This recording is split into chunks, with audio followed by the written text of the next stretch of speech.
Hai semua, pada video ini kita akan membahas mengenai kesetimbangan kimia. Secara sederhana, kesetimbangan kimia adalah suatu keadaan di mana kecepatan dapat berlangsung dari kiri ke kanan dan sebaliknya dengan kecepatan yang sama baik dari kiri maupun dari kanan pada suhu tertentu. Ciri-ciri kesetimbangan kimia yaitu reaksinya reversibel, yaitu reaksi yang dapat berlangsung bolak-balik. Reaksi ini umumnya terjadi dalam wadah tertutup. Kemudian, laju reaksi pembentukannya sama dengan laju reaksi penguraiannya.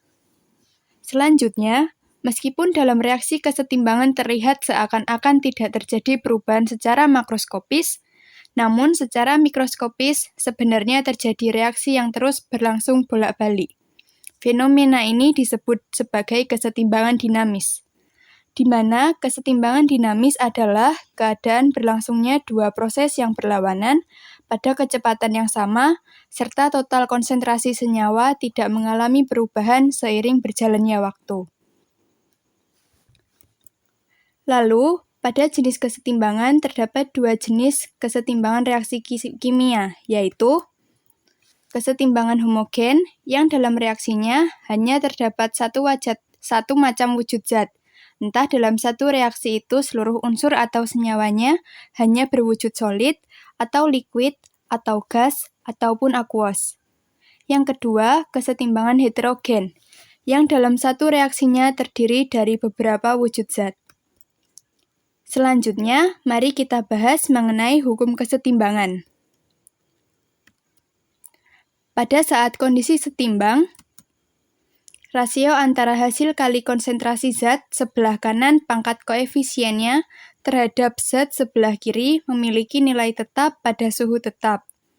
Untuk tetapan kesetimbangan bisa dituliskan dalam bentuk Kc dan Kp.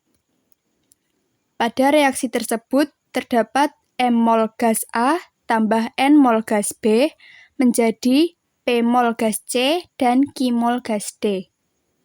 Pada nilai Kc, wujud yang berlaku adalah wujud larutan atau aqueous dan gas.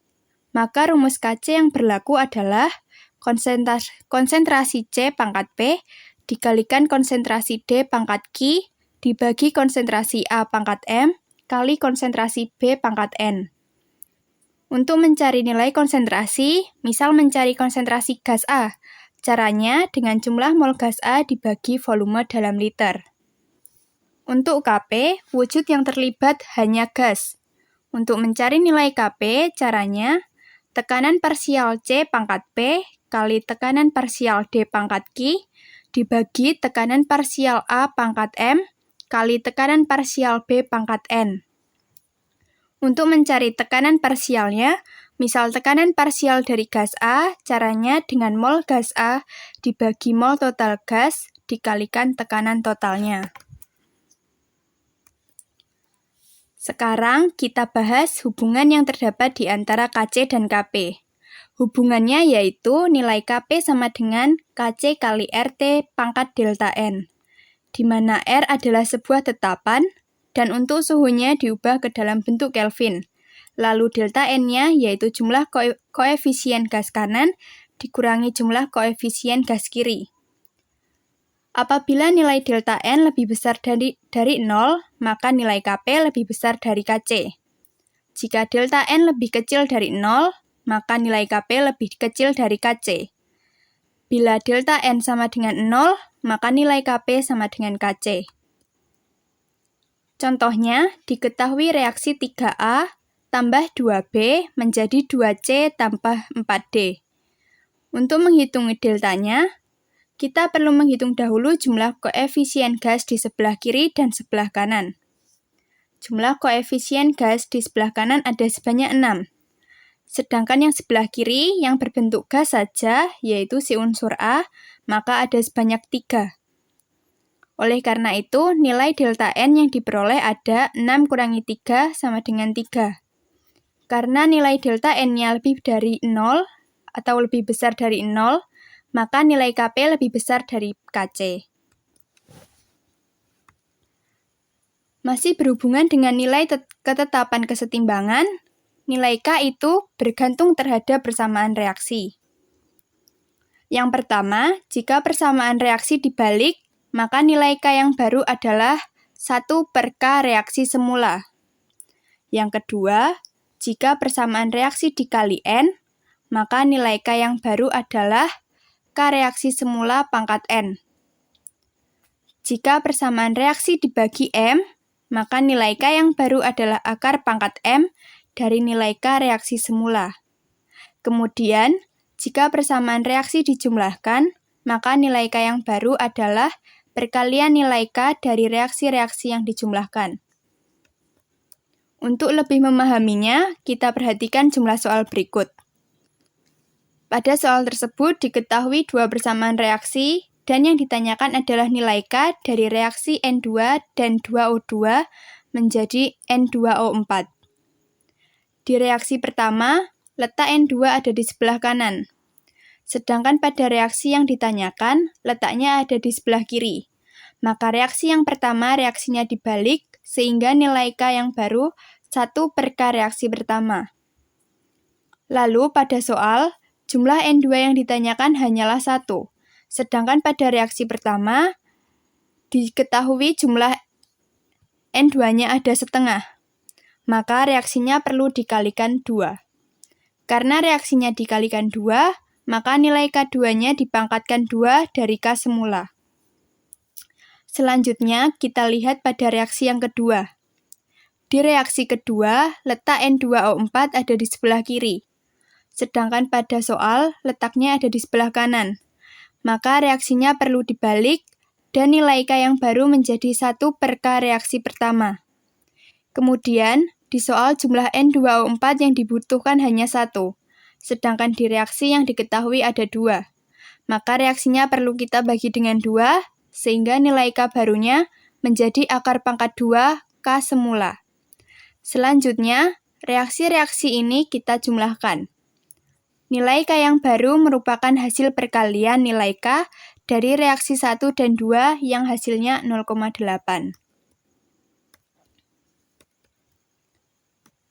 Pada kesetimbangan kimia ini, ada yang dinamakan derajat disosiasi, yaitu perbandingan antara jumlah mol zat yang terdisosiasi terhadap jumlah mol zat mula-mula. Sehingga rumus yang digunakan ialah mol zat yang terurai dibagi mol zat mula-mula. Harga derajat disosiasi ini terletak antara 0 hingga 1, di mana jika nilai A sama dengan 0, berarti tidak terjadi penguraian. Jika nilai A sama dengan 1, berarti terjadi penguraian sempurna. Dan jika A terletak antara 0 dan 1, berarti terjadi disosiasi pada reaksi setimbang. Reaksi kesetimbangan dapat mengalami pergeseran ketika diberi suatu aksi pada reaksi tersebut. Hal ini didasarkan pada asas Le Chatelier. Terdapat 4 faktor yang mempengaruhi reaksi kesetimbangan. Yang pertama, konsentrasi. Pada faktor ini dianalogikan seperti pipa U yang diisi dengan air dalam kondisi standar. Bila ruas kiri pipa yang digambarkan sebagai reaktan dikurangi jumlahnya, maka air akan bergeser ke kiri supaya keadaan permukaan air menjadi datar kembali. Begitu juga bila ruas kanan pipa yang digambarkan sebagai produk dikurangi jumlahnya, maka air akan bergeser ke kanan supaya kekurangan yang berada di kanan terisi dan keadaannya menjadi setimbang kembali. Yang kedua, suhu. Ketika suhu diperbesar, maka sistem akan menyerap kalor dari lingkungan, sehingga kesetimbangan akan bergeser ke arah endotherm. Sebaliknya, jika suhu diturunkan, maka sistem akan melepas kalor dan menyebabkan kesetimbangan bergerak ke arah exotherm. Yang ketiga, tekanan dan volume. Tekanan sebanding lurus dengan mol, namun berbanding terbalik dengan volume. Sehingga ketika tekanan dinaikkan, volume akan menurun, dan kesetimbangan bergerak ke arah reaksi yang jumlah koefisiennya lebih besar. Begitupun sebaliknya, Ketika tekanan diturunkan, volume akan bertambah, dan kesetimbangan bergerak ke arah reaksi yang jumlah koefisiennya lebih sedikit. Faktor yang keempat yaitu katalis. Katalis tidak mempengaruhi pergeseran kesetimbangan kimia. Katalis hanya berfungsi untuk mempercepat laju reaksi, sehingga keadaan setimbang dapat lebih cepat tercapai. Demikianlah penjelasan mengenai materi kesetimbangan kimia. Semoga video ini dapat bermanfaat dan dapat membantu kalian dalam memahami materi. Terima kasih.